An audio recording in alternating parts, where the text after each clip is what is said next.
we've got a few. Okay, that's okay. So yeah, greetings everyone. There's not such a set format today.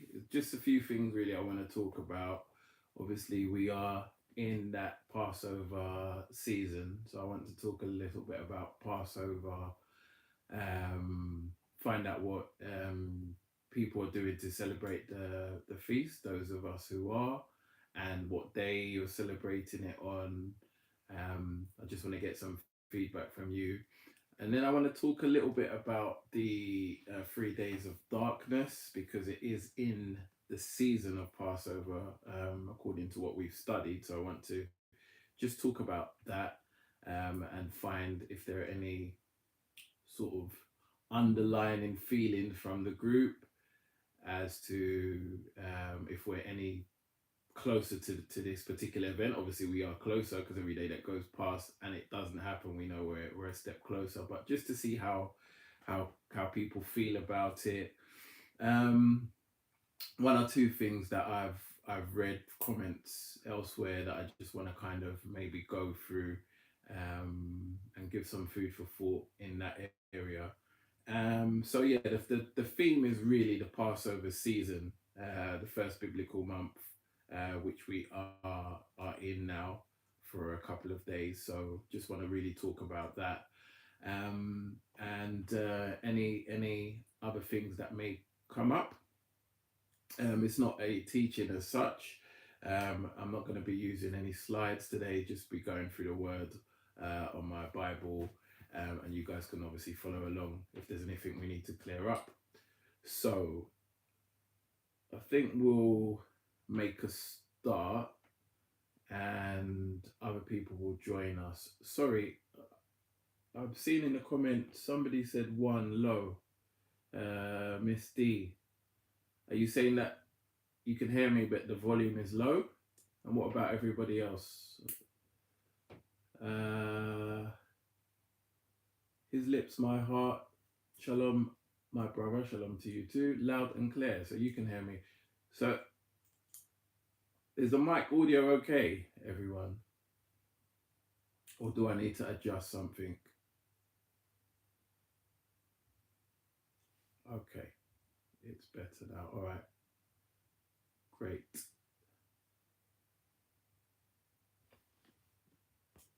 Okay, that's fine. I think that's rectified. The camera may not be as great because I'm having some trouble with my lighting, so please ignore the light in the background. But I'm not overly fussed about the presentation as I mean, it's good to have good presentation and that, but I'm more interested in the content because ultimately that's why I do this, is to get the content out in terms of what goes into the messages. That's what's more important to me rather than all the props, although it is good to be professional. So that's something I probably need to learn. Um, anyway, shalom to you all. Thank you for joining. I only put this feed up, I think, in the early hours of the morning in the UK, so it hasn't even been 24 hours. So not maybe a lot of people had noticed to say that I would be going live, but obviously it'll be available for replay. As I said already, there's not a set format. It's just that because we are in the season of Passover, Passover is fastly approaching. Just want to talk a bit about that and anything that might come with it. As I mentioned, the 3 days of darkness, which I've read quite a few comments and looked at one or two things where quite a few brethren throughout the world really are having, feelings or dreams, visions, that this event is approaching. And we know that the season, according to biblical understanding, is in the Passover season as it was in the past. And we believe in Ecclesiastes 1 and 9 that the things of the past will repeat in the future. So every time we approach this season, we need to be on our guard, we need to be aware, and we need to be prepared. And, if you prepare and nothing happens, then you haven't lost anything. If anything, you've gained because you would have done your physical and spiritual preparation, which we'll talk about more. and the physical preparation can be used in other ways at other times. But if you don't prepare and then something does happen, then there's no going back. And that's the whole reason why it's good for us to be aware of these things and to do what we can when we are in that season. So we're in that season now. Whether it's going to happen this year or next year, or that remains to be seen. But when we get in the season, I believe we should be have our loins girded, as it says in Exodus 12, and be ready. We should be prepared. Um, but that's spiritually as much as physically, because spiritual is always the key that comes first, and then the physical manifests. But we'll talk about that in a bit more detail. So, um, yes, we are now in the first biblical month of the year for the last few days. And obviously, we are approaching next week, the 14th day, potentially. Now, one thing about the calendar is, although we understand the dates, as in Passover takes place on the 14th day of the first biblical month, but where we've been under this pagan calendar that we've been using, a Babylonian calendar, um, it means that we don't actually know how those two synchronize. We don't know what date the 14th day of the first biblical month actually is. And you'll see many different calendars. I know some people have it down as, I believe, April the 5th. Some have it down as April the 6th. In fact, put in the comments if you have any other understandings with regards to when you believe that Passover is, i.e. the 14th day of the first biblical month. There are a few different things that I've seen. I've even seen some ministries celebrating it a week later. And to be perfectly honest, nobody really knows which one is correct 100%, because we are under this Gregorian calendar, which the Babylonian times have mixed things up. So we don't fully understand. We just know that we're in the season. And because we're in the season, obviously we prepare the best way we can. And whenever we honor that feast, for those of us who do keep that feast and who do celebrate the Passover, we have to, be convicted that we are doing it to the best of our ability and the best of our knowledge. That may not be exactly Yah's timing, because only Yah knows the true calendar and the true dates. And that's something that I'm sure he'll reveal to us one day. But we just do the best we can with what we've got at this moment in time. So yeah, as I said, I know it's many ministries are celebrating it on the 5th of April, sundown, which I believe is Wednesday. And some doing it a day after, and then I know one or two doing it the following week. So it's just to be aware of that. Just have a quick look at the comments.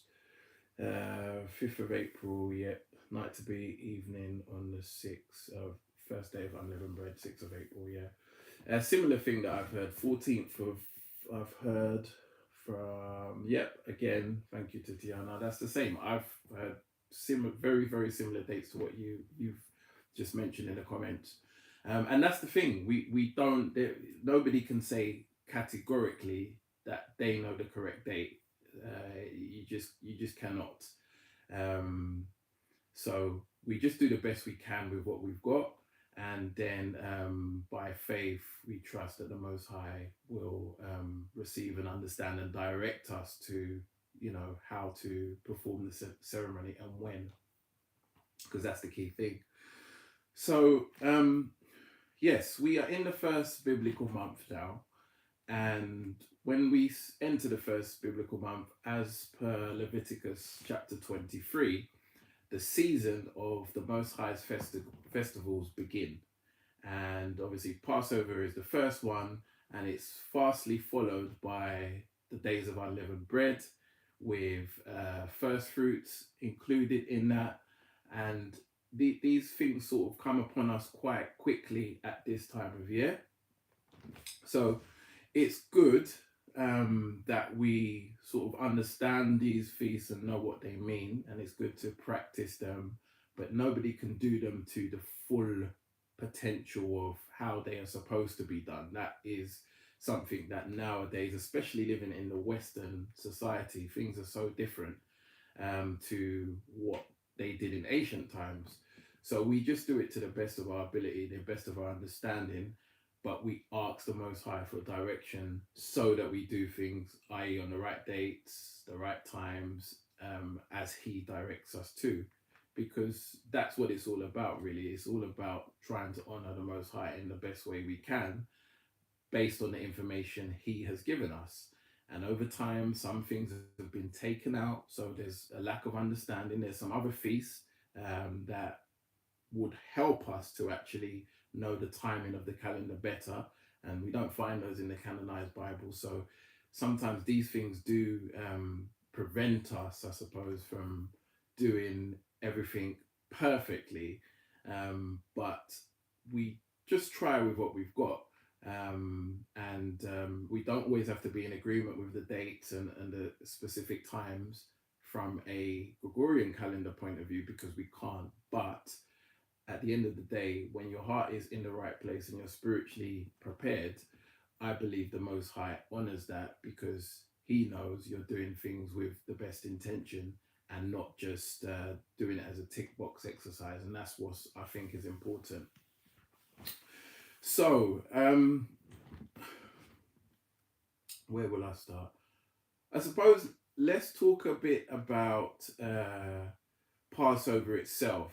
Now, I don't want to go into the historic side of it, because we should by now know that the story in Exodus and the first journey out. And what I will do is I will leave links in the description for all the recent teachings on the topic, so that if you haven't seen those, obviously you can just link to those and then get some more in detailed understanding.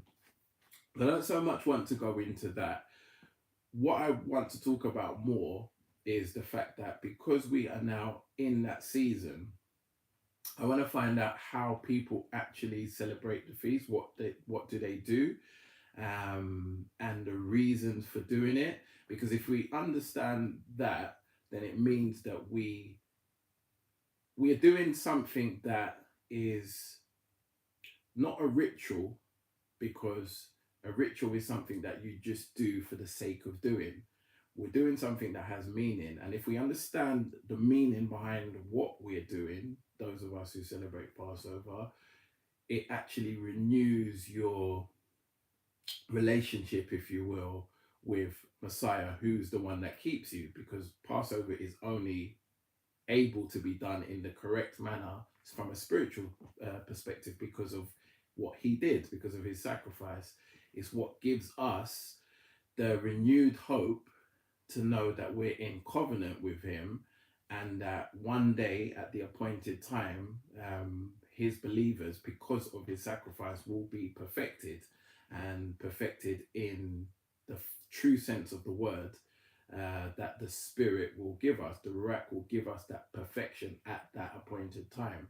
So it's important for us to recognize, why we are keeping Passover, and what it is about Passover that gives us that hope of a renewed covenant. I think that's quite important to understand. So the first question I'll put out there and give you some time to put your responses through is, how many people in the group actually keep Passover in terms of year in, year out? Just put it in the comments very briefly, and I'll give you some time to do that, because I just want to have a bit of an understanding as to people who do that. We just keep an eye on the comments at the same time.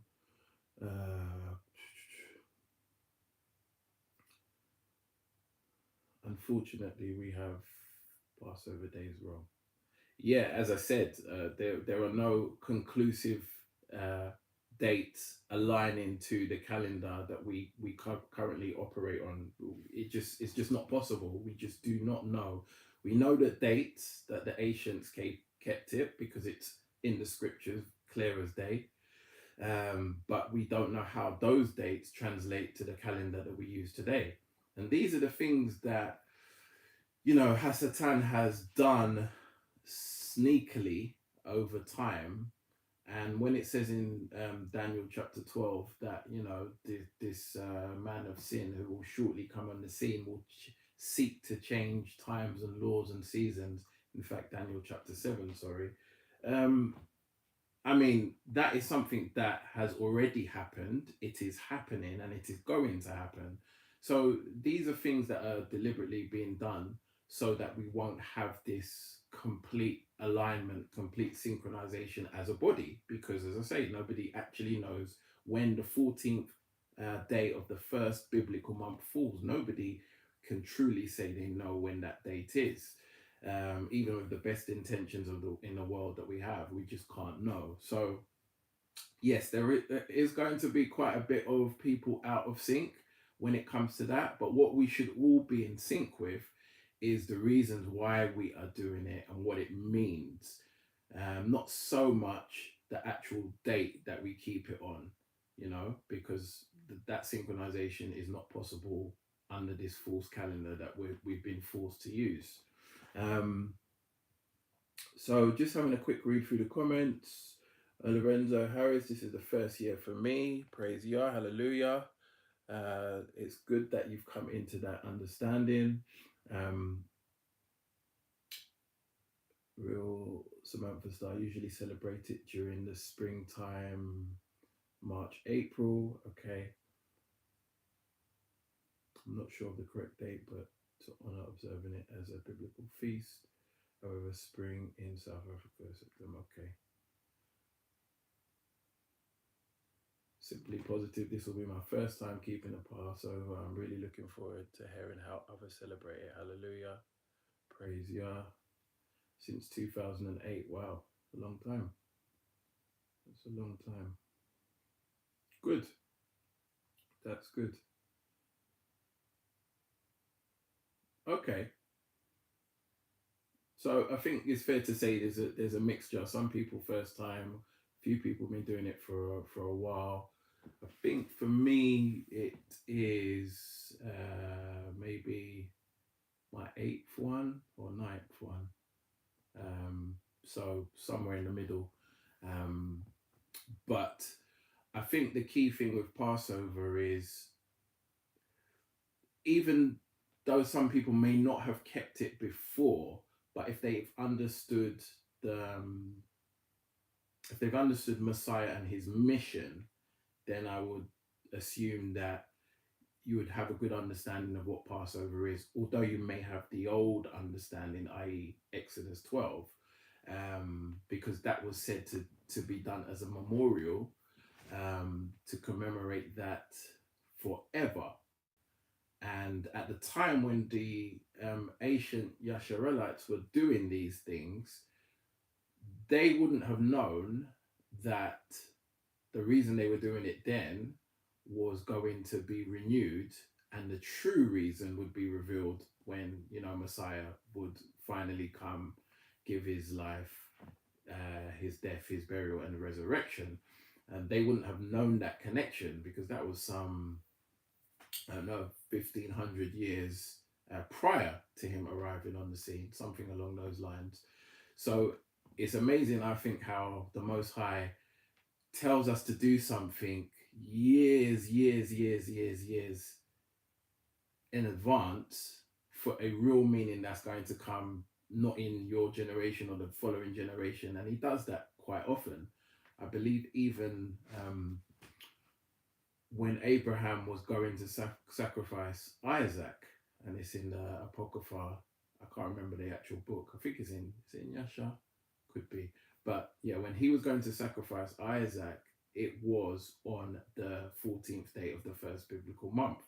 And obviously, when he was about to do it, and the angel told him not to do it, and he had the ram caught in the thickets, and he sacrificed that on that same day. So that was a shadow type even before we got all the way into Exodus and the first Passover. So the Most High really repeats those patterns on the same time, the same event, the same pattern, the same time. You see the repetition, which brings me forward to what I was talking about earlier about saying that if we believe that these things happened in the past at these respective times, talking about the 3 days of darkness, it really does show us that we have to be prepared, because if we are in the season, then we are in the season and we should be looking out for these things to take place. And as I already said, nobody knows the day or hour, but we know the season. We don't know the year, we know the season. And the season is what is more important, because that is what you can look out for. And even though we don't know the day because of the Gregorian calendar, what we do know in terms of the dates is when the pagan festivals are. And with those ones, there are no doubts, because we're using a pagan calendar. So we know the dates of the pagan festivals, which mean if we know when they are, and we believe that there could be judgment around that time, we know when that actually is. And I don't think that that's a coincidence that we are able to have that knowledge, although we don't know the Passover date, as in Yah's feast, we know the pagan feast date. So we still have an adequate warning to be able to know that these things are coming up, and to prepare. But before we go on to that, let's talk a bit more about Passover itself. And as I said, I don't want to get too caught up in the dates, how that translates to the Babylonian calendar. I just want to talk about the actual event and how people celebrate it, what they do, and obviously the meaning. So, without going back into Exodus 12, um, we know that the true Passover lamb sacrificed his innocent life for humanity. And that is a really important point. It's for humanity. It is definitely for Yasharel. And that is something that we have to fully accept, because he was from Yasharel. So he sacrificed his life for his people and their descendants and so on. But he also did it for the world of humanity. When he came, he was sent to the lost sheep of Yasharel, and his ministry was to minister to them. But whenever you saw any Gentile or Samaritan falling under that same category that came to him for something, he dealt with them according to their faith. Be it done unto you according to thy faith. That is how Messiah operated. So we can see that he doesn't discriminate, and he's not a respecter of person. If your heart is in the right place, if your faith in him is there, he will receive you. So Passover is for the Yasharelite, for sure. But to those who graft themselves into Yasharel, to the ecclesia, then he also shed his blood for them too, because they are part of humanity. They have their free moral agent, who has choices and free will, and they can repent just the same way as we can. They're human beings. And I kind of want to make that clear, because there are some movements that have these twisted beliefs, basically. That's what I will call them, where they think that Messiah only shed his blood for Yasharel, and they therefore exclude other people from wanting to receive that free gift, and it is a gift. So it's really key to understand that that is not the case, and you do need to be grafted into Yasharel to receive from that. That's for sure. You do need to be part of the body of the ecclesia. But if you're grafted in correctly, then his free gift is for you, and you can't and didn't earn it. None of us could ever earn it. It was given freely because of what it says in John 3:16, that Yah so loved the world, Yah so loved his creation, because his creation are the world, that he gave his only begotten son. So that is what we have to understand. And let's not ever let anybody tell us anything about that Messiah only shed his blood for Yasharel, because that doctrine is satanic. I will say that all day long. It's a satanic doctrine. It really diminishes what he did. That was a very, very precious sacrifice, and it diminishes that when you say it was only for Yasharel. But Yasharel are the lost sheep. It's Yasharel that he was sent to be the leader of the nations. Yasharel was supposed to be the example, and the rest of the world were to follow. And we know Yasharel went into idolatry and all sorts of things and were punished duly for that, and still are to this very day. But ultimately, the Most High's plan was to deal with Yasharel first and then, convert others, the other nation, the heathen, and so on and so forth. So, yeah, I just want to make that point because I have seen that quite a lot recently, and it's disturbing in terms of the truth and why Messiah came and shed his blood. And if we think that he only shed his blood for Yasharel and not anyone else, then we are sadly mistaken, and we are not even in right relationship with him. Because if we were in right relationship with him, we would know that one of his key attributes is mercy and compassion. And if somebody comes in humility and truth and seeks him, he will not turn anyone away. So we have to keep that in mind. So, yeah, Passover was given to us as a free gift. It was Messiah shedding his blood for humanity that we may be redeemed from the curse of the law that put us under bondage, the law that no human being was ever able to keep. And when I say he redeemed us from the curse of the law, it doesn't mean that the law is done away with and the law has been abolished. No, he's given the law a higher standard. But what it means that being redeemed by the curse of the law is that when the law is broken, there is a penalty, and that penalty is death. The wages of sin is death. So the minute any human being breaks that law only once, you only have to break it once, because if you break one, you break them all. The minute you do that, then you enter the death covenant. And Messiah's sacrifice means that every human being who receives that sacrifice of truth is able to come away from that death covenant and receive the free gift of eternal life, as it says in Romans 6 and 23, that the wages of sin is death, but the gift from Yah is eternal life through Yahusha and Mashiach.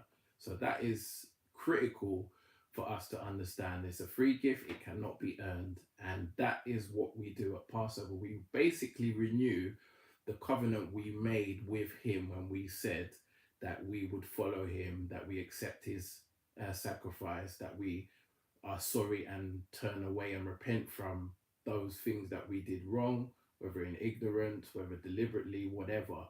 And he washes that slate clean. So every year when this feast comes up, we renew that covenant. We basically are saying to him, I appreciate everything you've done for me and everything you continually do for me. I appreciate you, that you have shed your blood, and now I have the opportunity to be free and to live a fulfilled life in eternity. And we then acknowledge the expensive cost of that gift that no man could buy. We acknowledge what he had to go through, that he had to leave his heavenly realm to come to this earth that we've messed up and live here as a servant, because he came to serve. And he came from a throne to serve on this earth and to serve people, many people that hated him and many people that were the ones behind his death. And so we renew that covenant with him, we show that appreciation, and we then strengthen ourselves going forward for the new biblical season of all the festivals. And that's why the Passover is the first one, because then it gives us that renewed hope for the rest of the seasons and the festivals that follow very shortly after that. So it's really important for us to understand and observe. Now, when we made a decision to follow Messiah and to understand the festivals and the feasts and all of those things that we keep,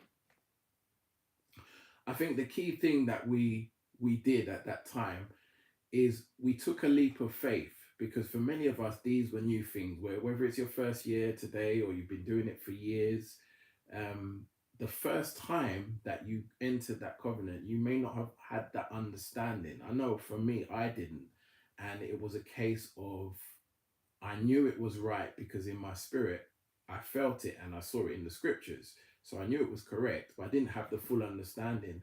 But the more you apply yourself and the more you do it, the better you will have the understanding. The understanding will be given to you by the Ruach of what you're doing, and it will be something that you actually look forward to on a year by year basis. However you celebrate it, wherever you do it, that's not the main issue. The main issue is that you will just grow a love for that season because it's a new season. And this is why sometimes I look around at like the Babylonian system and I think it really does defy logic. It doesn't make any sense, because we get renewed hope during the spring, the beginning of the life cycle. You know, when the clock has now reset and now everything starts to regenerate and blossom again. And that's why this is the first feast, because it gives us that renewed hope that now for the rest of the festival season, we have renewed our covenant and we are going to be strengthened. We're going to be strengthened for the things that are going to come throughout the rest of the year. So it is a celebration. It is a sobering time, because we are going through the process of thinking about what it was that Messiah actually did. And I want everyone to think about that for a minute. I want you to think about the fact that this event that took place, it was ordained, it was planned, and it was scripted before even the first man as we know was created, before the foundations of the world was laid. It was already established that on the 14th day of the first biblical month, at some time in the future, that Messiah would shed his blood for humanity. Now think about that for a minute. There were no living souls when that plan by the Most High was established. I think that's deep, that he already knew that this is something he would have to do in order to redeem the creation he hadn't created. He hadn't made man at that point, but he already knew that that's what it was going to cost him if he made man, and he still went ahead and did it. That shows the love that the Father has for his creation. And if you are a parent, you only have to look at your children and see the love you have for your children. And it doesn't compare to that love, because it's a different type of love. His love is far more thorough than that love. But to give us an example of the love he has, you just look at your own child and know that that feeling you have for your child is multiplied numerous times as to the feeling that he has for you as an individual and his creation. So it's a really key and important thing to understand, because it just gives, for me personally, it gives me a lot of hope that and encouragement that there's nothing I can't get through. If the Most High was willing to do that for me, if he was willing to do that for me, take on that burden of sacrificing the most precious thing, his son, one day before I was even born, before my forefather Adam was even created, if he's willing to do that for me, then why would he ever leave or forsake me? Why would he not be with me through those times that are going to come up that will be testing times? He will always be there because he made that sacrifice before we were even created. I think that is really deep. And that's the way how I try and think about Passover. that what is about to take place was ordained, and it was definitely a event that the Most High did willingly. The scripture says in Isaiah, when it was talking about Messiah and his trial, being led as a lamb to the slaughter, it said that it pleased him to bruise him. It pleased the Most High. Imagine that. I think that's deep.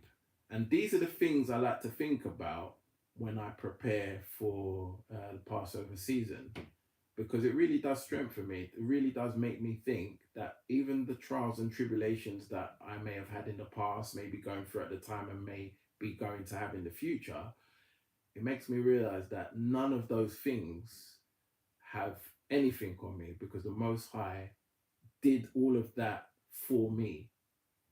And the way how I like to look at it, and you should do this too, is that if you were the only believer in the world who would ever believe on his message, he would have done the exact same thing. He would have done the exact same thing if you were the only person to ever be converted. That's how much he loves you. That's how much he loves Yasharel. That's how much he loves the Ecclesia. That's how much he loves humanity. So we shouldn't take this season lightly. These are the things we should think about as we prepare to enter into that renewed covenant with him. So think about that and meditate on it, because it really will prepare you for keeping the feast and then the season that we're entering and the things that are going to be happening around that time, if we are in the year. Now, let me have a quick read through the comments, and then I'll give you an explanation of Passover in terms of how I celebrate it, and then you can maybe share with me if you do anything similar. And then I want to talk about the 3 days of darkness, because we're in that season, and regardless or not whether that happens in 2023 or 2024, in some ways it doesn't matter when, because we know that it is going to happen. So sometimes when you know something's going to happen, the timing of it is irrelevant if you are 100% sure that what's going to happen is going to happen. It's like if somebody says to you, don't worry, I've got you, I'm going to look after you, and you 100% believe that, then no matter what's going on at the time, you don't have to concern yourself with that, because you know that this person's word is one and they've said they're going to do this thing, and you trust them. So if we trust the Most High, which I'm sure we all do, we know that his events are going to come to pass when he says that they will. So we should really be encouraged by that, but we should also be prepared. And that's why I want to talk about Passover as a season, and then talk a little bit about the 3 days of darkness. But let me have a quick read through the comments in case I've missed anything.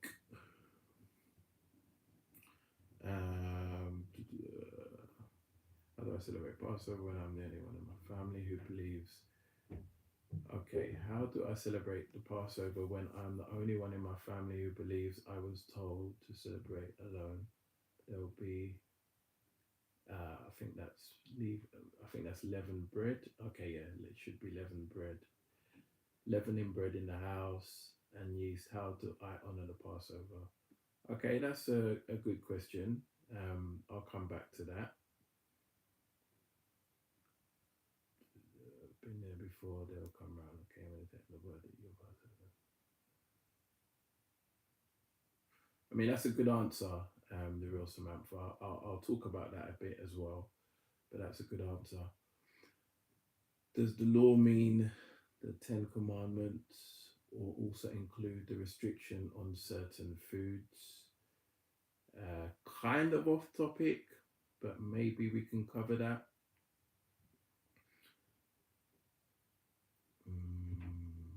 Okay. I'm glad to see the dialogue in the chat, because you guys can actually answer some of your own questions, which is important. Okay, so let me very briefly, and this may differ with different people. Let me go through um, my understanding and how I celebrate Passover.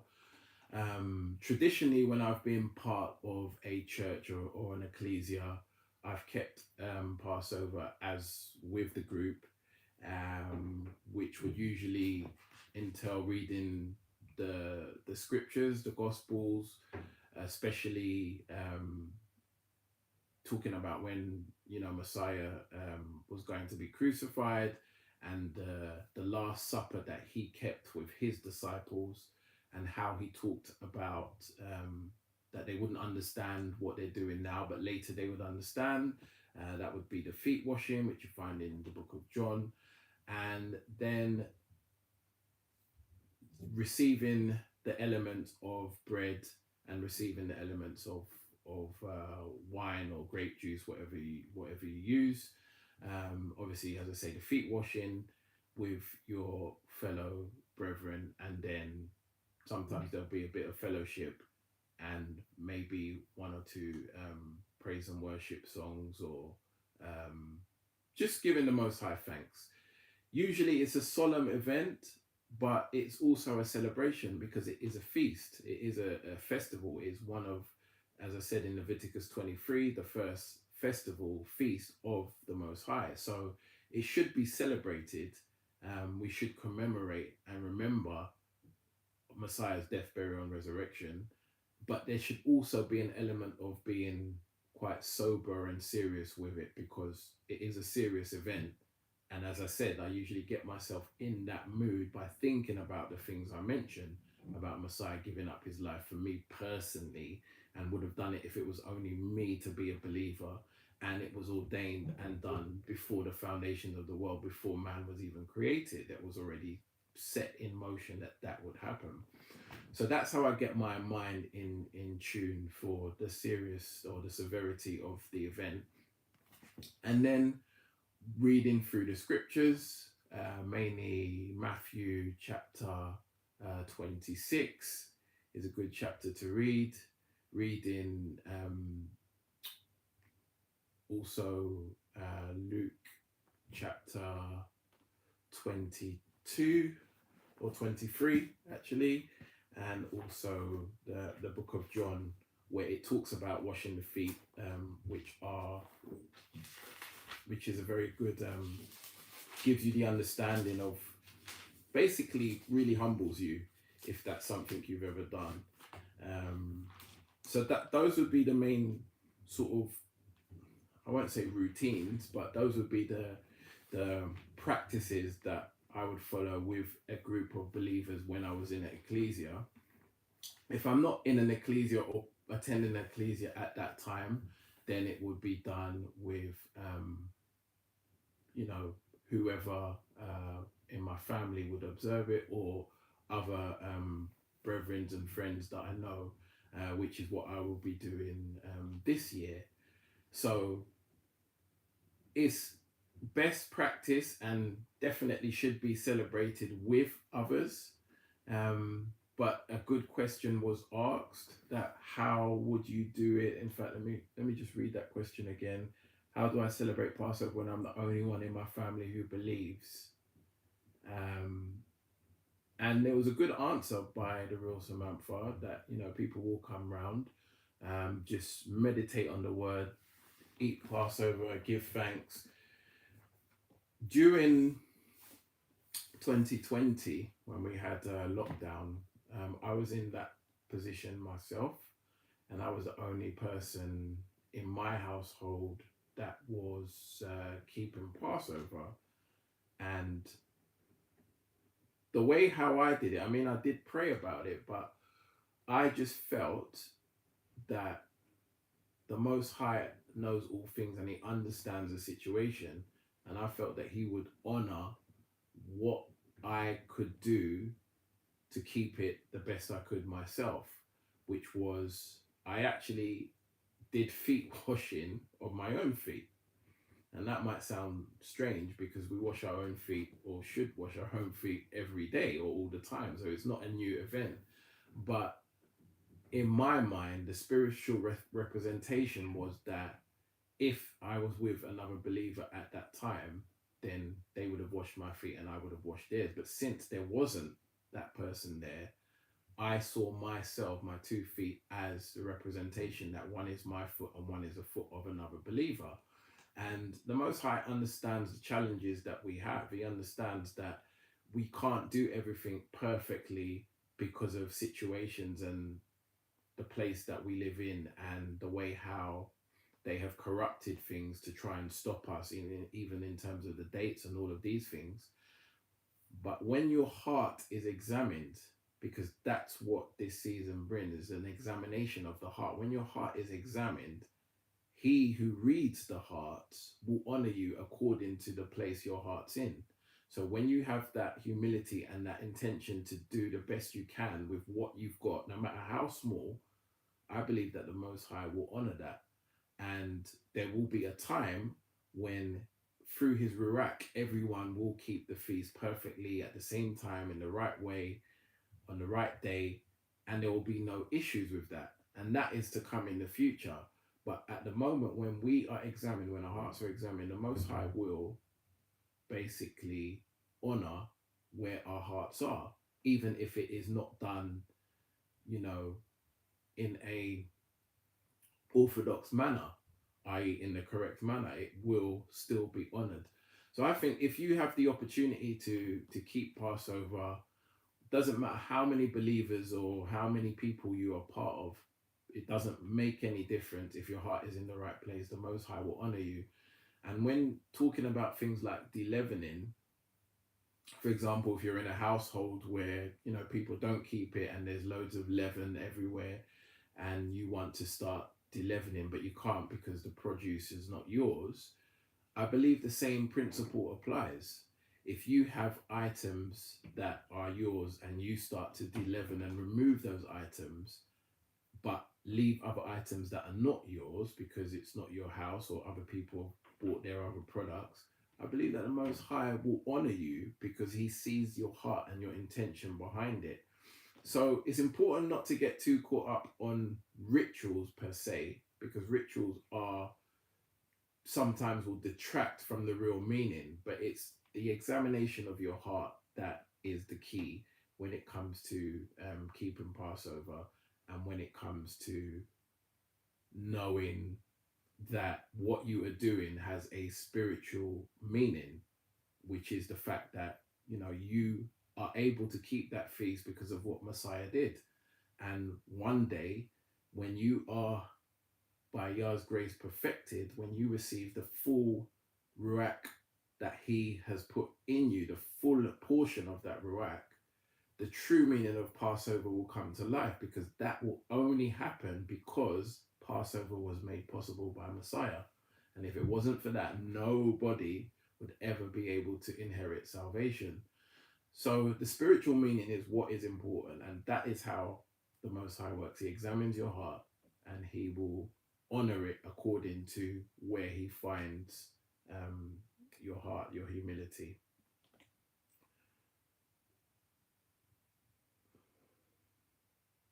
I hope that answers that question, and I believe it was already answered anyway.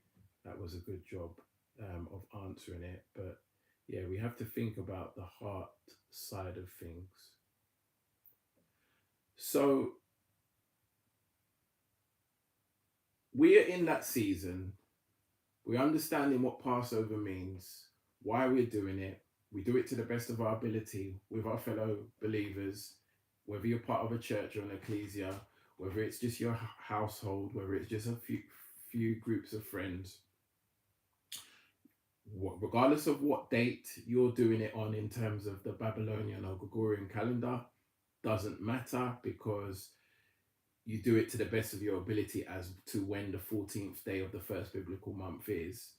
And again, the examination of the heart is what is key at that time. Renewing that covenant, the heart needs to be grateful. The heart needs to be humble that it has been chosen. You have been chosen by the Most High to receive this free gift. All you have to do is accept it and be thankful for it. And that's where that examination process starts. And when that examination process starts, what is so good about it is that it also allows you to judge yourself, if you will. The scripture says that if you judge yourself, then you need not be judged. And it's important to judge yourself in terms of thinking about your life. And since the last time you made that renewed covenant, a year previous, if that was when you last kept Passover, or if it's the first one that you're keeping, just thinking about what it is that you as a person can do more of. I always look at it like stop, start, and continue. What do you need to stop doing? What are things that you've been convicted of within yourself that you believe you need to stop doing? What are things that you need to start doing? Start doing in terms of you may need to spread the gifts that the Most High has given you, whatever they are, more. So you need to start doing that, or you need to be more of an encouragement to other people, or you need to be more um, edifying, whatever it might be. And what do you need to continue doing? What things are you doing well that you need to continue doing? What things are adding value to the body of believers? Because that's what it's all about. Everybody has been given something. Everybody has a gift. Everybody has a talent, whatever it is. And when we come to that season, these are the things we should be looking at as to how we can further the Most High's kingdom, how we can get the true message of what He has asked His followers, His believers to deliver, how we can get that out. And that comes in many ways. There's not one particular way that will come out. It comes out in many ways. As I always say, it's not everybody that makes YouTube videos. It's not everybody that goes on the street preaching. Sometimes your gift is just by edifying somebody else. And that can go a long way. You should never underestimate the gift or the ability that you have. But the key is, how are you using those things? So when it's that season, these are all things that you can use to examine yourself. And believe me, when somebody examines themselves in truth and humility, I believe that the Most High, as it says in the scripture, doesn't need to do that for you. He doesn't need to double jeopardy and go over it and beat you up with a stick, because you've already gone through with a fine tooth comb how you feel about yourself. And you know that there's needs for improvement. There are things that you need to stop doing. There are things you need to start doing, and things you need to continue to do. And these are the way that we can prepare ourselves as we lead up to this particular time. So I think it's important for everybody to have that approach when we enter this season, and that will allow us to cover many other things which are important for us going forward, especially in the times that we're living in. So let me just have another quick look at the comments. And thank you all, by the way, for those who have joined later. Some of these comments, for some reason, my comments keep disappearing off my screen.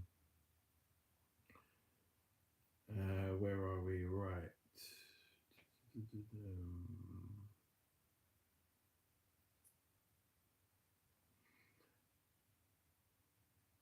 Always good to try and do a fast before Passover to draw closer to the Most High. That's a very good point. I like that. I agree, Kimberly. It's always important to prepare our hearts and minds and spiritually, not just deleaven our homes, but what we need to cleanse within ourselves. And yeah, you're totally right. It's another way of examining yourself and doing the whole stop, start, and continue. Fasting is always a good way to bring yourself back to earth, if you will, to reality, and humble yourself before the Most High. And fasting is not just, or not only just fasting of physical food. It could also be worldly pleasures as well, to cleanse your mind of those things for that period, so that you can get in the Most High's presence and receive from Him whatever it is that you need to receive. So I think that preparation is very important and helpful when you're leading up to that time. The physical activity of deleavening your homes, which the Yasharelites were instructed to do in ancient times, that is just a reminder for you to know that you have to make a physical effort to get these things out of your life. And that's how it would translate in the spiritual realm, that you also have to make an effort to stop, start, and continue whatever it is that you need to do.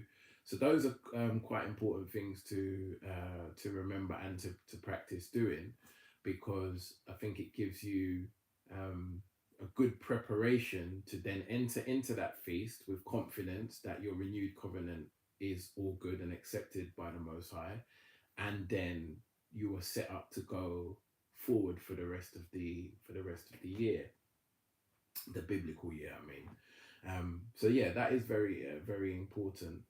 And also with Passover, I think another thing is that although it is the first feast that starts the feast of the Most High in Leviticus 23, it very swiftly is followed by, as I said, unleavened bread and first fruits.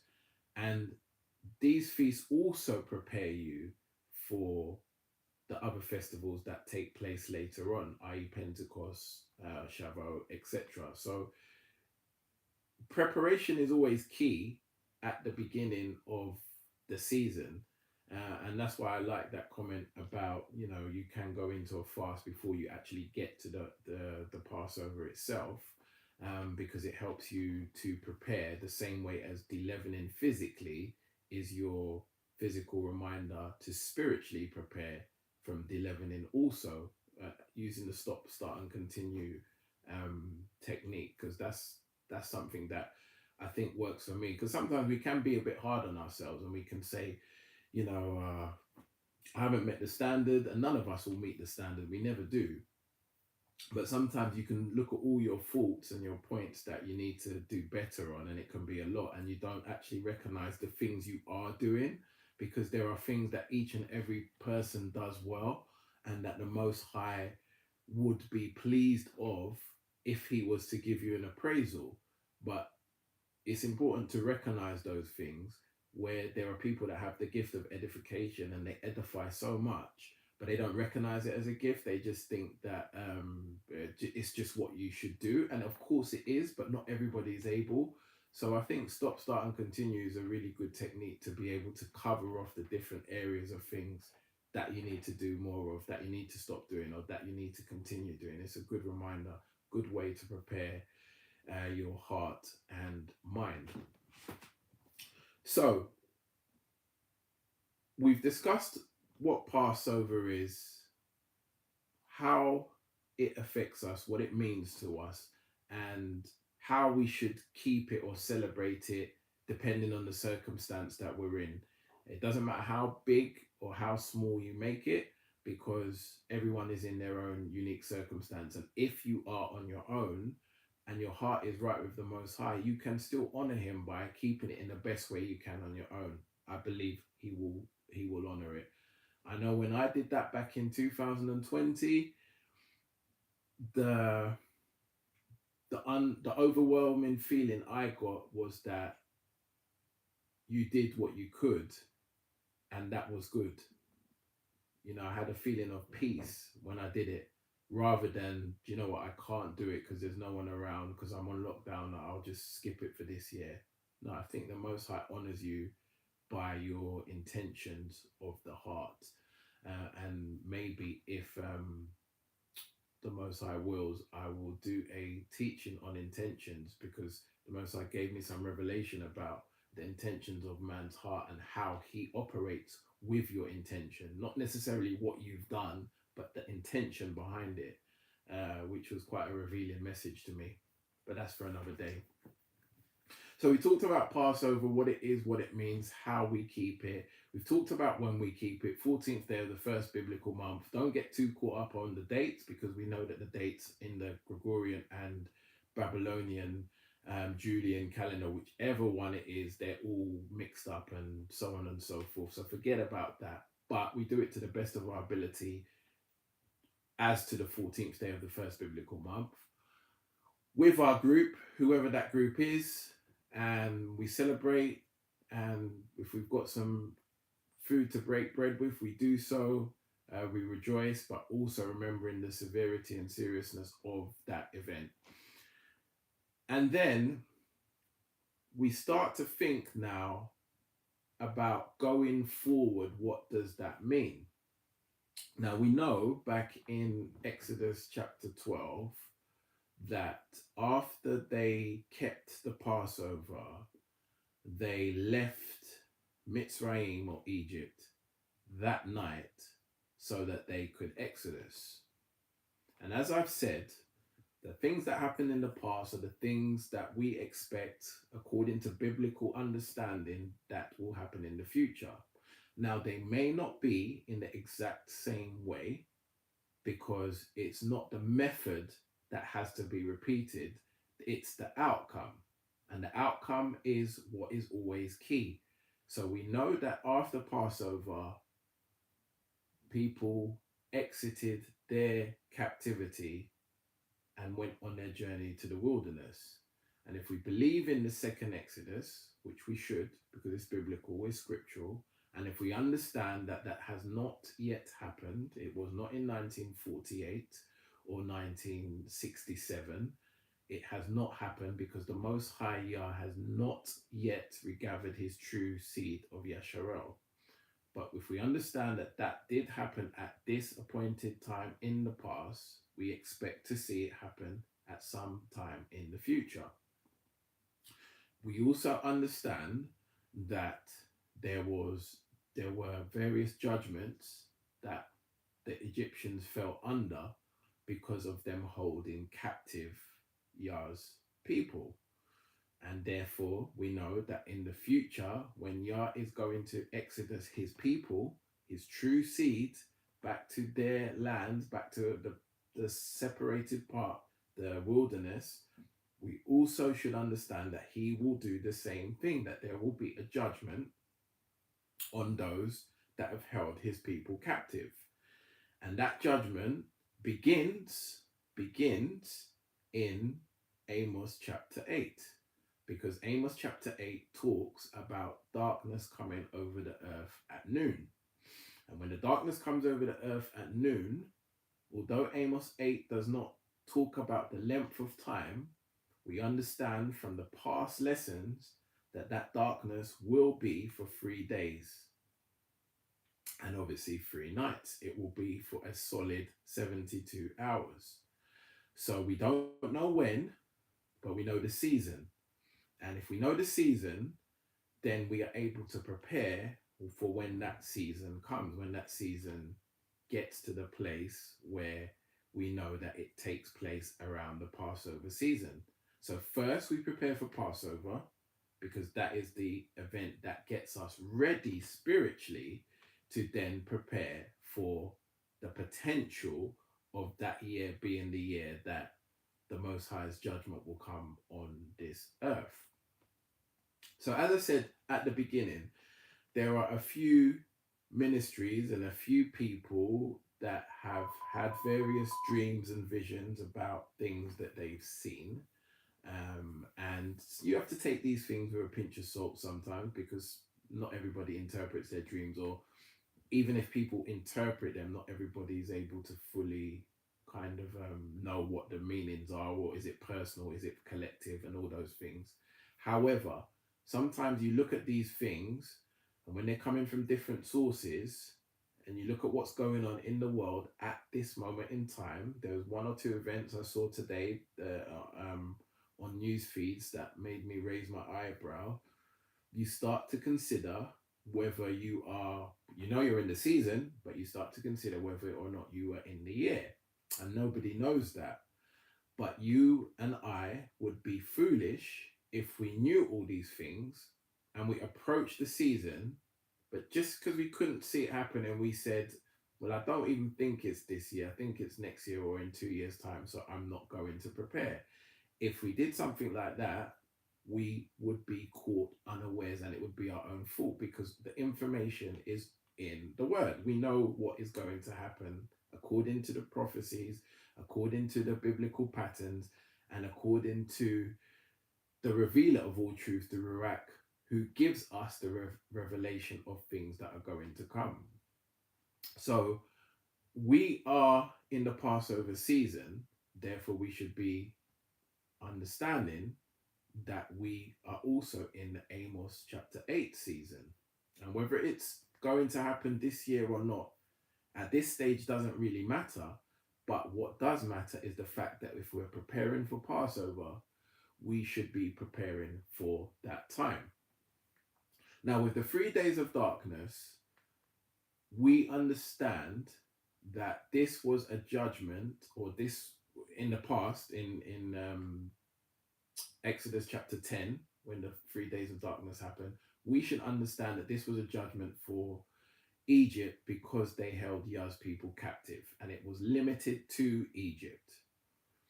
In the future times, this is a judgment for the world because Yah's people are scattered throughout the world. So the judgment will be for the world. So therefore, how do we prepare for such an event? Because if we prepare and nothing happens, how do we make sure that that preparation doesn't go to waste? So I want to start from a physical perspective first, because there are only a few things you can do physically. Physically, if you're preparing for that event during the 3 days of darkness, you would be in your dwelling place.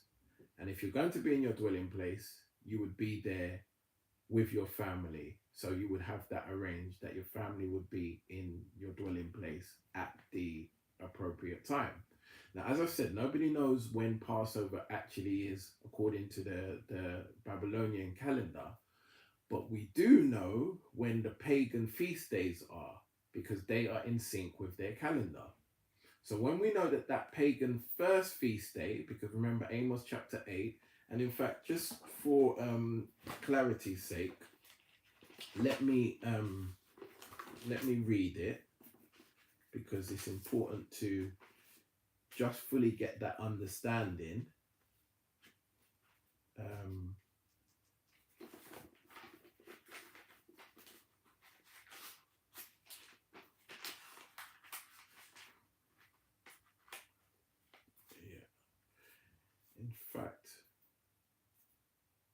In fact, before I read Amos 8, that's a good point. Let me read Isaiah 26. Because somebody asked me before why, where were the instructions that we should stay in our dwelling place, because it says that the Israelites had light in their dwelling place, but where were the instruction? And I said that Isaiah chapter 26 and verse 20 says, "Come, my people, enter thou into thy chambers, and shut the door about thee. Hide thyself, as it were, for a little moment, until the indignation be overpast. For behold, Yah have come out of his place to punish the inhabitants of the earth for their iniquity. The earth also shall disclose her blood, and shall no more cover her slain. So come, my people, enter into thy chambers, and shut the door about thee. Hide thyself, as it were, for a little moment, until the indignation be overpast." Now, as I always say, scripture does have multiple layers, and it fulfills things in multiple times, or in different seasons. So let's not just assume that that scripture is in relation to one thing, and that's just the 3 days of darkness. No, it does have other meanings, and you can correlate that also with the book of Job. But with regards to that instruction, that is giving us clear and direct instruction that it's literal. We should enter into our chambers, or enter into our homes, our houses, and we should shut the door behind us as it were, for a little while until the judgment, the indignation has passed. Now, when the 3 days of darkness happens, it will not be a plague that happens instantly, i.e., 1 minute it's light and the next minute it's dark. No. If you read what happened in the account in Exodus chapter 10, it says the darkness fell. When Moshe lifted his hand, as the Most High says, stretch out your hand and darkness will fall over the land, it means that this darkness began to descend on the land. So it didn't go from being a clear day within 1 minute to being dark. No, it was a gradual thing that began to happen, but the darkness would fall at noon. So if we know when the pagan seasons are and the pagan feast days are, we should be observing how the day feels, how the atmosphere is, and we will start to see these signs. And prior to this, we have to be prepared. As I said, from a physical perspective, the preparation would be to make sure that you are going to be able to be occupied in your house without having to go out. So you've got food, so you've got water. And when I talk about food, I'm talking about non-perishable food. You need to make sure that you factor in things that, for example, during the 3 days of darkness, there will be no power, hence why there's darkness. You won't be able to use cooking facilities or heating facilities, or you won't have running water because these things all rely on power, maybe not necessarily here, but at source. The power that is needed for them to be pumped, for example, water through the pipes and the tap system, that will not be in effect. So you have to prepare yourself as best you can for you and your family or those who are going to be in your dwelling. That's to do with the food, that's to do with the water. You have to know that you're not going to be able to cook. So you need food that can sustain you during that period that doesn't have to be cooked, or you need food that you've already cooked from before. And bear in mind, you won't have power, so that food can't be kept in the fridge or preserved. These are all things you have to think about from a practical perspective. In addition, you also have to understand that water would not only be used for drinking. Now, if you think about if you live in a household with 4 people and you are unable for 3 days to go outside and you don't have taps, water running through your taps, you have to think about things like sanitation. How are you going to be clean? How are you going to be hygienic? What will you do? You will need to have water available for being able to flush your toilets, or water for you to freshen up, or whatever the case may be during that period. And sometimes you might look at these things as thinking, well, no one would be thinking about that during that time. But believe me, if that happened and you were in that position without those facilities, you can see how quickly it would change your mood and move you out of your place of comfort. Because during that time, from a spiritual perspective, you should be in comfort. And I'm going to talk about the spiritual side of it in a moment. But if you allow things in the physical to move you out of your spiritual place of comfort, that could be quite detrimental. We have to learn the lessons of our ancestors. One of their attributes was they were very ungrateful. They were very much about the flesh. And let's not be wise to think that we are going to be any different if we are not spiritually prepared, because the flesh can rise up and the flesh can cause you to start in your heart or in your head or out of your mouth being ungrateful and saying things that shouldn't be said. Now, I just thought of a scenario this morning whilst I was thinking about some of these things, that imagine if you didn't have any water to flush your toilets and you had a household of 4. Let's say you had one toilet and that toilet had been used, and you've gone a day now without being able to flush it and dispose of it, you may start to hate the situation. You may start to feel very aggrieved that having to go through this situation, having to go through this scenario. And not only you, but other people in your family or in your household, it may start to cause contention between people. It may start to cause arguments and not feeling, in that place of safety from a spiritual perspective, which is where we should be during that time. So just by doing small preparation, by having food, by having water to flush, things to dispose of if you need. Remember, you can't go outside, so you have to take all these things into consideration. That having those small comforts or small preparation can help you to stay in the place of harmony with your fellow family members or the people of your household, because you don't want to move yourself away from that feeling of being grateful that the Most High is keeping you in this confinement. He's keeping you safe.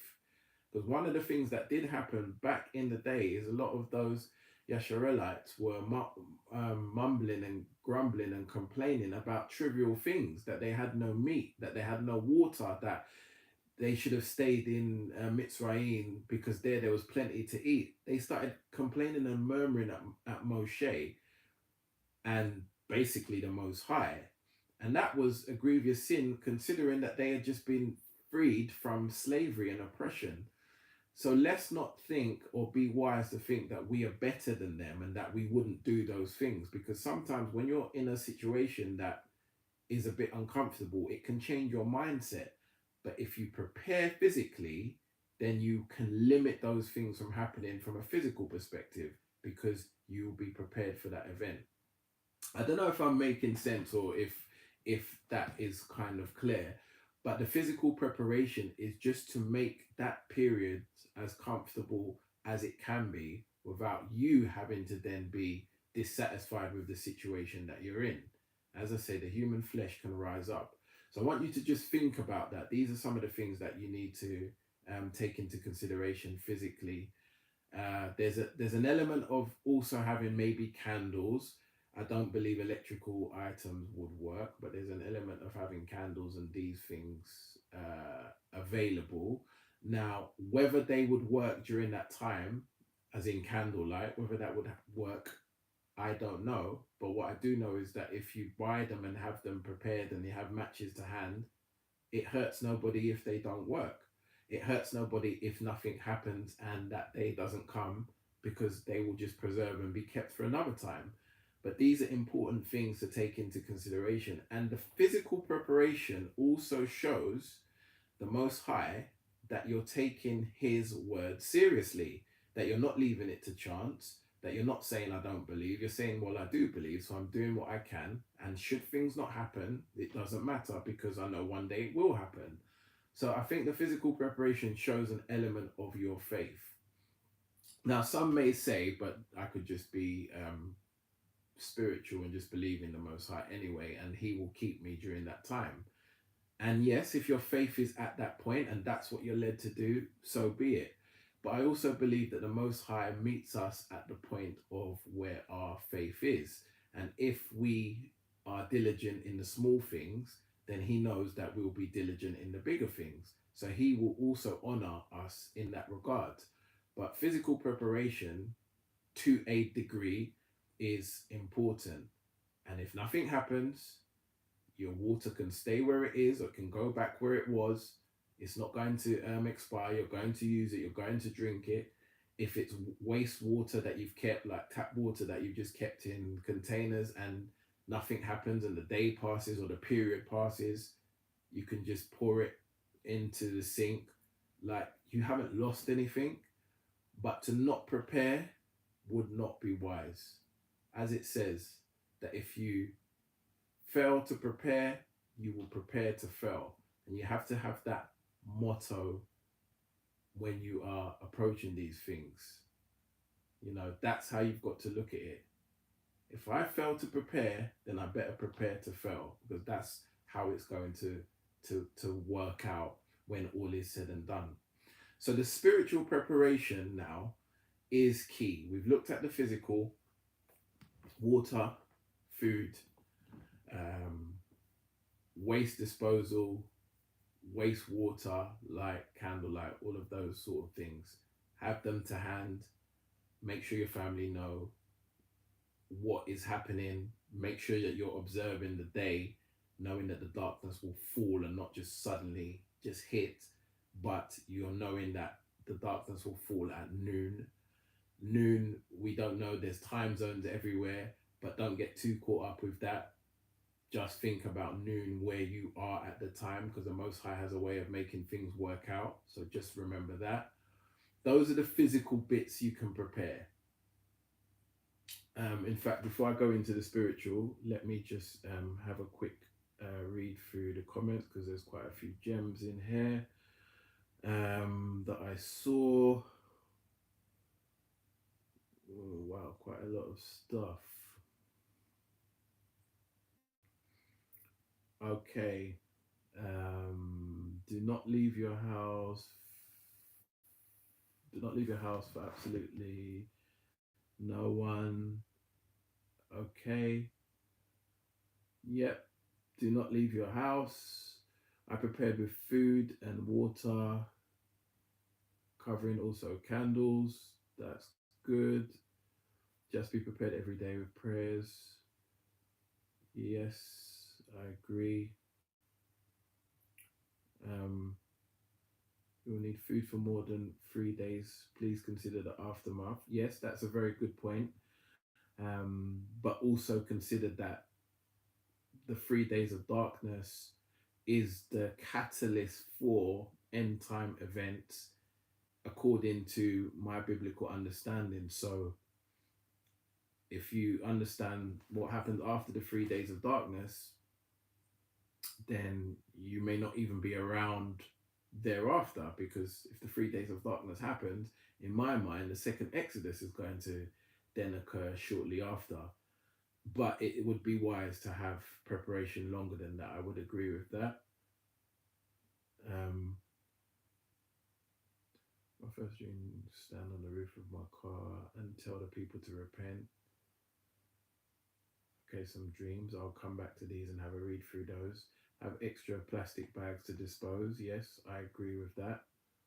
And maybe even like a bucket with or a big container with a cover that you can put things in and cover it. That needs to be disposed. Yep, I had to quickly shut the door, tell everyone who was inside not to open the door. Yes. Okay. So a lot of comments amongst yourself. These are some good comments. Do not open the door. Think of your house as the ark. Very good point.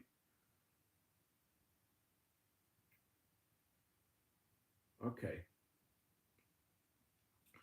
Thank you all for your comments so far. Very good.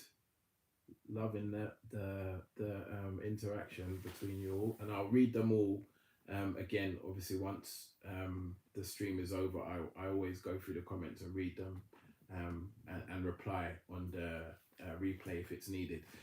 So the physical side of preparation is literally what you guys are discussing in the chat room and what I've mentioned. Let's talk about the spiritual side. Because understand that the 3 days of darkness is a judgment. It's a judgment for the world, and it's also an examination for Yasharel, an examination of the Most High's believers. And if we saw the studies we did on the second Exodus and 3 days of darkness, especially part 2, it shows you that in the ancient times, that darkness fell on the 10th day of the first biblical month, which is when they are instructed to take a lamb and inspect it for 4 days. So there will be some kind of inspection, examination of your faith. And my understanding is that the examination will pretty much be, where is your standing with the Most High? Do you trust him? Do you believe in him? Do you believe in his prophecies? Do you believe in his word? Do you believe in the revelation he has given you personally? Do you believe in the revelation he may have given others that he has led you to? Do you believe in all these things, testing them, always testing them by the word, taking them back to him? Do not despise prophecy. If you hear something that sounds off, look it up in the word. If the word disproves it, push it out. But if the word doesn't disprove it, take it to the Most High in prayer. Ask him, is this true? Confirm it to me. Show me that this is true, or is this a lie? Tell me. Like, where is your relationship with the Most High? The spiritual preparation is about that. Are you in the right standing with the Most High? Are you in humility, knowing that it is not you that are able to do anything and keep yourself, that it is him that is able to keep you, that without him you can do nothing? These are all part of the spiritual preparation that every believer needs to have when he or she is approaching the Most High. And the first thing starts with the humility, the knowing factor that it is only by his grace that you are able to have a relationship with him. It's only by his grace that you are kept, that you are still alive, still breathing, still free moral agent. So when we are preparing spiritually, we have to get ourselves in that place where we are confident in the status of our relationship. Now, if we have just kept the Passover a few days before this, or whenever you're keeping it, but around that season, then you should have already done this examination. So already the Most High has already made a way for you to actually be in sync, in line with him, because you've already done your examination. So now it's more about your faith. Are you secure that he is going to keep you safe? Are you in full understanding and belief that he is your refuge and your strength? And you know what? It's very easy to say these things now when we're sitting in comfort, when we're sitting in our houses in warmth, when there's no destruction outside. It's very easy to say it now. And don't get me wrong, I'm not saying this at you, I'm saying it to us all, including myself. It's easy for me to say all these things now. But what will happen when you can hear howling and wailing outside? What will happen when you know that outside is some form of destruction that you can't see and don't want to see? How will your heart react? Luke 21 says that men's heart will fail with fear, looking after the things that are coming on the earth. I think it's around verse 34, um, around there. Luke 21:34. Men's hearts will fail. Why? Because they are not prepared, because their hearts are not expecting these things, because it came upon them as a snare or as a trap, as it says in Luke 21:35. These things are things that we should not be caught out by, because we should spiritually be prepared. Now, I read Isaiah 26 and 20 and 21 earlier, but if we read the beginning of Isaiah chapter 26, let me read from verse 1. In that day shall this song be sung in the land of Yehuda. We have a strong city. Salvation will Yah appoint for walls and bulwarks. Open ye the gates, that the righteous nation which keepeth the truth may enter in. Thou will keep him in perfect peace, whose mind is stayed on thee, because he trusts in thee. Trust in Yah forever, for in Yah is everlasting strength. Verse 3, I read again. Thou will keep him in perfect peace, whose mind is stayed on thee, because he trusteth in thee. Think about that. You will be kept in peace, perfect peace, whose mind is stayed on them. Because if you trust him, then your mind will be stayed on him. You will continue to think about him, even during the calamitous times, on things going out around you. You won't be worried about that. You keep your mind stayed on him. and then you will be kept in perfect peace. And that's what we have to do during that period. We have to keep our minds stayed on him so that we will be in perfect peace. So despite the calamities around us, we have to have the mindset of Messiah. When Messiah was on that boat, he was sleeping in harmony, and there was a supernatural storm that came, that even these seasoned fishermen, being the disciples who were, seen it all, seen every kind of weather storm that could ever happen, but they were terrified because of the supernatural storm. And Messiah was sleeping, head on a pillow, like a baby. He was in perfect peace. Why? Because his mind is always stayed on the Most High. He trusted in him. He knew that he was safe. He wasn't moved by his surroundings and the storms that were going on outside. We, during that time, have to be the same. And it's not going to happen by clicking your fingers all of a sudden on that day. You're going to have to prepare your heart beforehand, that you know these things are coming, so that when they do come, you're not surprised, you're not shocked, you're not in fear, you're not in panic, you're not thinking, I've got no food, what am I going to do? No, you've taken care of all the physical stuff. And the spiritual stuff is that you're not relying on yourself for deliverance. You know that the Most High has made you promises. You know that he has promised to keep you in perfect peace if your mind is stayed on him, because you trust in him. So these are the things that we have to prepare ourselves. We should not be in fear. He did not give us that spirit of fear.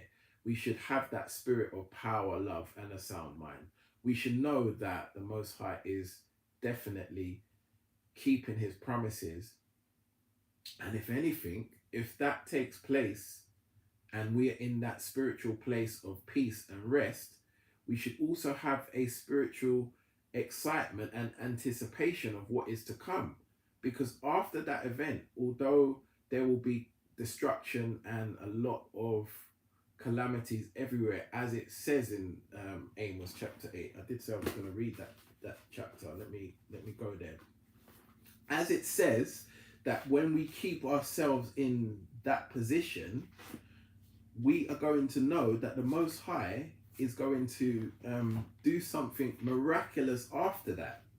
And if we understand the prophecies in terms of what we've talked about before, we know that the second Exodus is on the horizon after that event.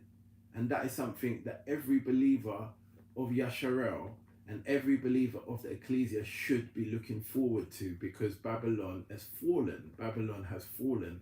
And who wants to be in Babylon? So we should be in that place of comfort and safety, knowing that the Most High is going to deliver us after that event. Amos chapter 8, verse, I'll just read the verses 9 through to 9 through to 11 I'll read. And it shall come to pass in that day, saith Yah thy Allah, that I will cause the sun to go down at noon, to go down. Let's remember what it says, cause the sun to go down at noon. So that's when we will know that the darkness is falling. And I will darken the earth in the clear day. If we wake up and see it's a very clear day around that time, be alert, be on alert. And I will turn your feasts into mourning and all your songs into lamentations. And I will bring up sackcloth upon all loins and baldness upon every head. And I will make it as the morning of an only son, and the end thereof as a bitter day. Behold, the days come, saith Yah thy Allah, that I will send a famine in the land, not a famine of bread, nor of thirst for water, but of hearing the words of Yah. So you see, this event comes with calamity. It's not just what happens during the 3 days of darkness, which calamity will strike. It's what happens after, when the sun comes back up and the light returns to the earth, and the destruction that will be seen. It will cause every end time event it will start the clock of those end time events, because never before has the world seen a judgment like that. And it is a judgment, so that means there will be, dead bodies piled up, as the scripture says. I don't think I read that part, but it talks about there it being dead bodies piled up everywhere in, where are we? Mm, mm, mm, mm.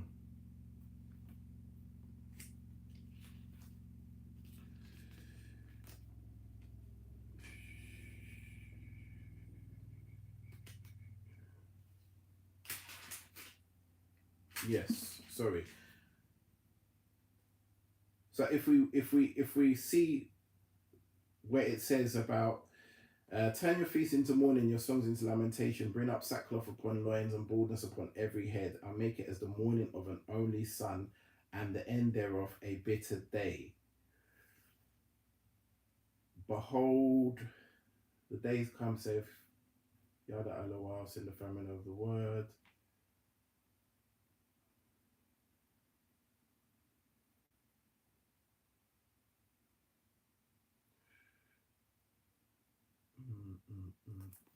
Sorry, verse 3. And the songs of the temple shall be howlings. In that day, saith Yada Aloha, there shall be many dead bodies in every place. They shall cast them forth with silence.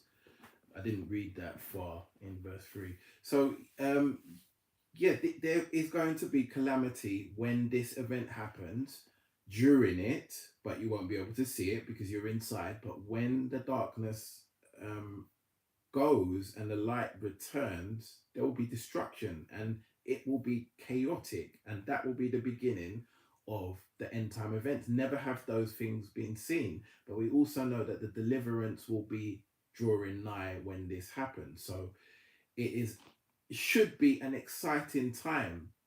As weird as that might sound, it should be an exciting time because you know that, wow, prophecy is being fulfilled in this day and age.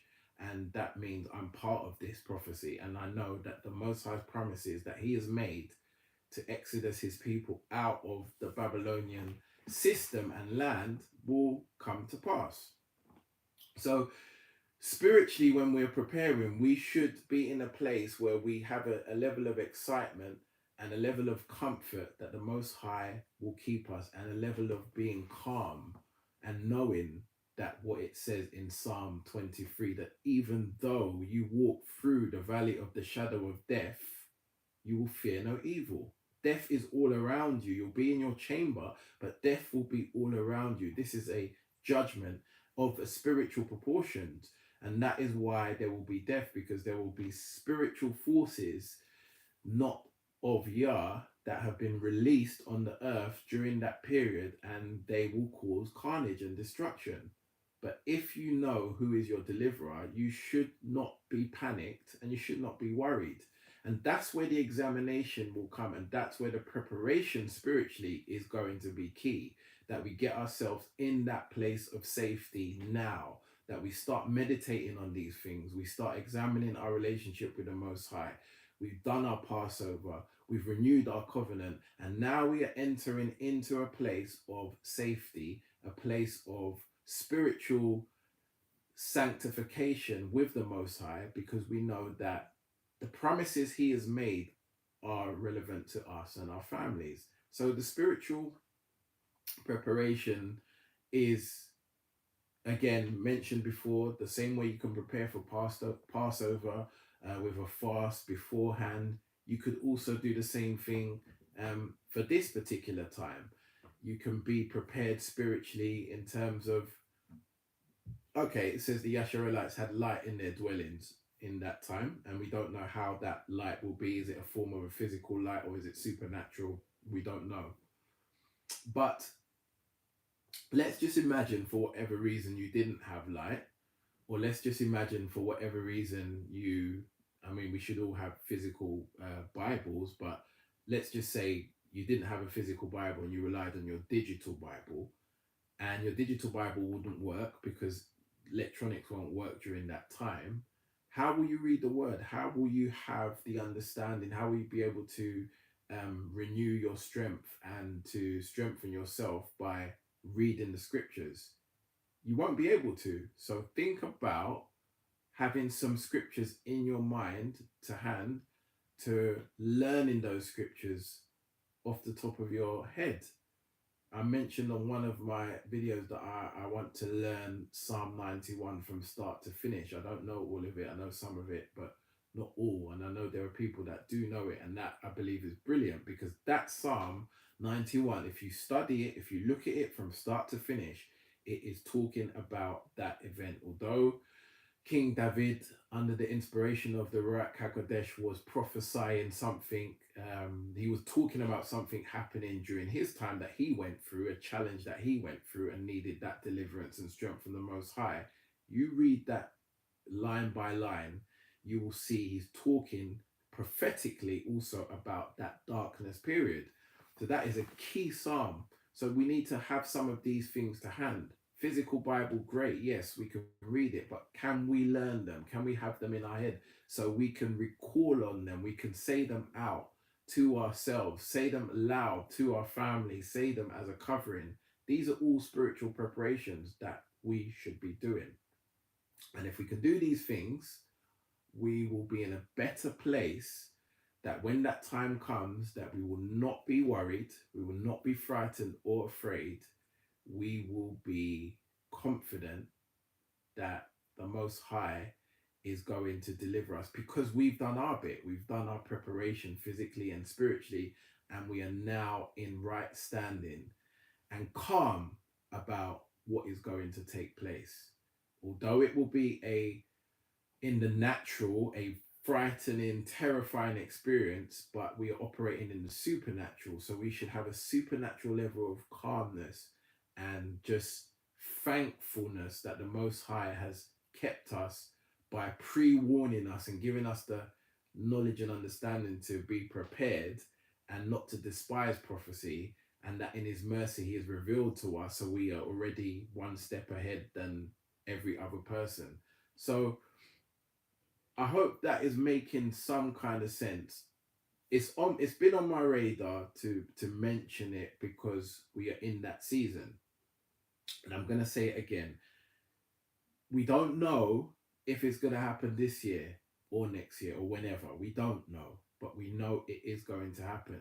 And therefore, if we know it's going to happen, we would be foolish not to prepare as if it is going to happen this year. Because if it does happen and we don't prepare, we would have no excuse to say there was no warning, because the warning has already come. But if it doesn't happen, but we're prepared, you can't lose. If you're spiritually prepared and it doesn't happen, it just means your relationship with the Most High is even better. And if you're physically prepared and it doesn't happen, it just means that you're physically prepared for another time or another event. So I really want to stress on these points to make sure that you gird yourself up physically and spiritually, and that of your family. It's not all family that believe, but you can cover them a lot with the actions, the faithful actions you take. That I think is very important. Right, let me spend some time going through the comments very quickly. Um, Quite a lot of comments. So, wow. Okay. Hmm.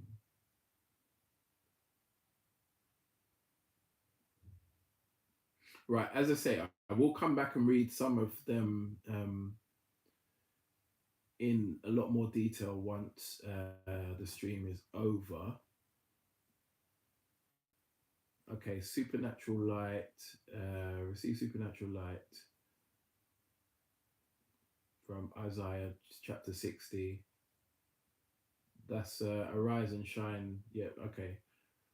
Yes, I mean, it's quite possible. It does appear to be that. Also, as I mentioned before, in John 8:12, Yahusha says, I am the light of the world, and those who follow me will not walk in darkness, but have the light of life. So that also is a spiritual reference.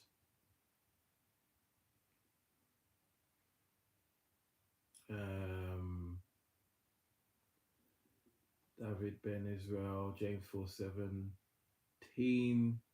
Therefore, to him that knoweth to do good and does not, to him it is a sin. Agreed. If you know you should do preparation and you don't, that falls into that category. Grid going down could be blackout, 3 days of darkness. Yes. I mean, that's a good point, Beverly. I do want to mention something that, believe me, the wicked are already planning their escape or their get out of jail card in terms of what to tell everyone has happened during that time.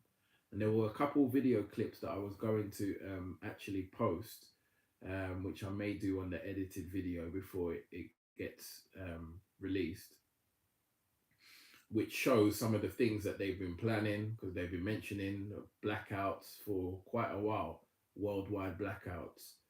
So these people know certain things, but don't be overly concerned with those things because we know the truth.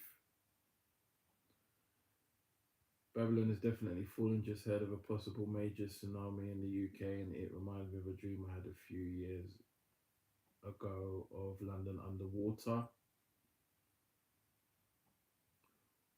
Stock up on everything.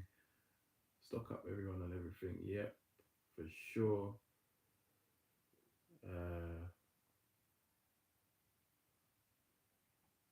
I suggest Yashua to fast during the 3 days of darkness. Use the stored up of food after the darkness passes. I mean, fasting has to be as you are led. It's good to collectively fast, but also it needs to be a spirit-led thing. Serious days ahead, family. Too right, Sheriff.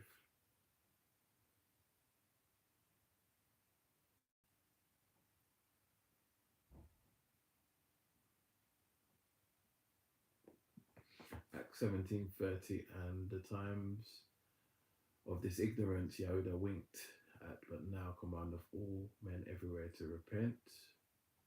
Hallelujah. Daniel fast. Yeah, you can do a Daniel fast.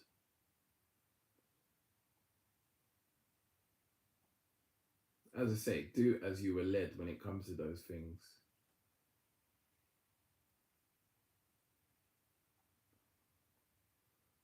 Okay. 3 days of darkness preparation. Okay.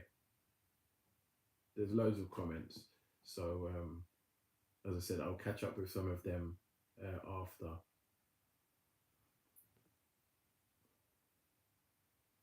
Yeah, okay. Yeah, thank you for all your comments. They are valid, especially when we're talking about ideas and things that can be done at that time from a fasting perspective.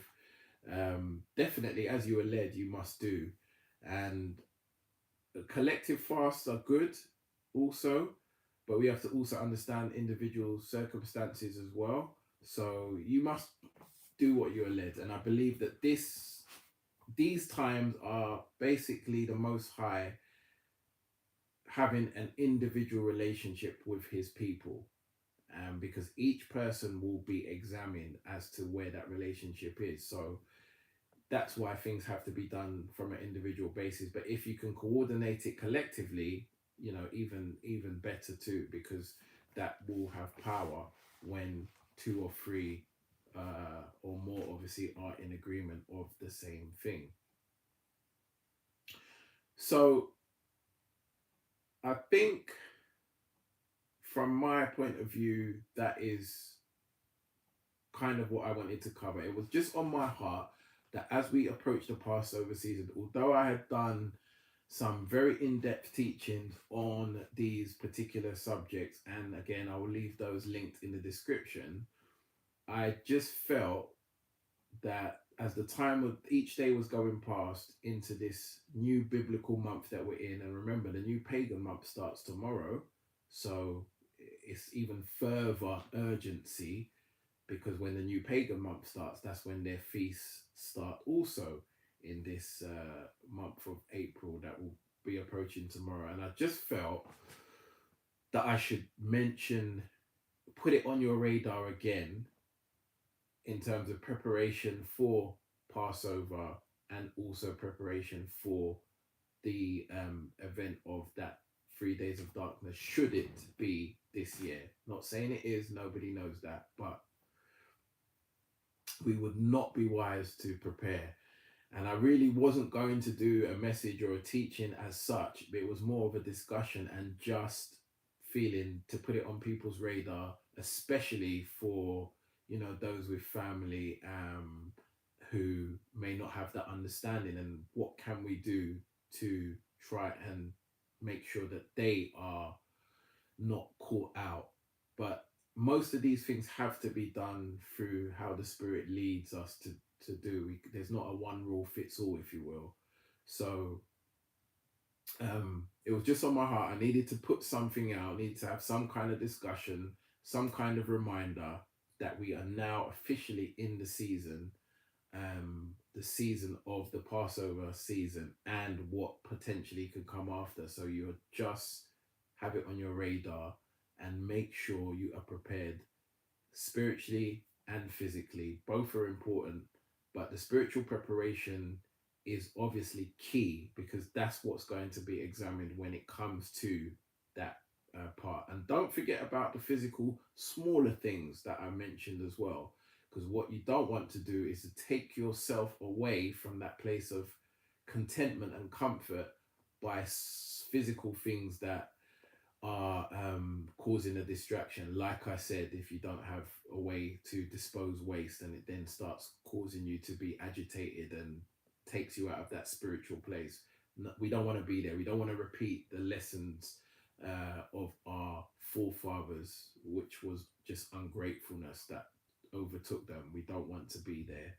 So unless anybody has any other question that they want to ask in relation to the topic, I think you've done really well in terms of the discussion in the chat room. I will go through it afterwards.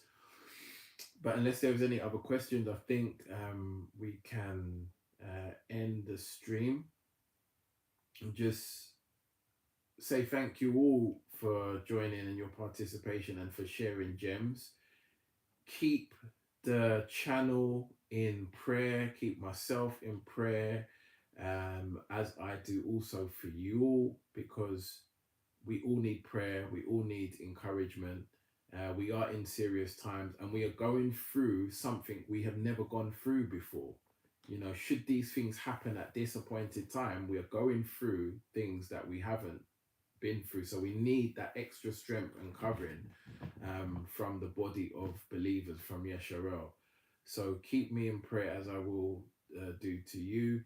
Please do like, share, and subscribe if you haven't done already.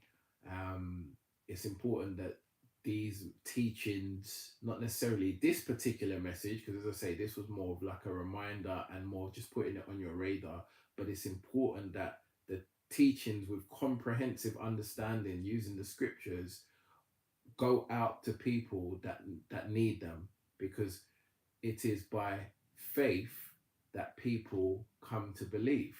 How does faith come? It comes by hearing, and hearing the word of Yah.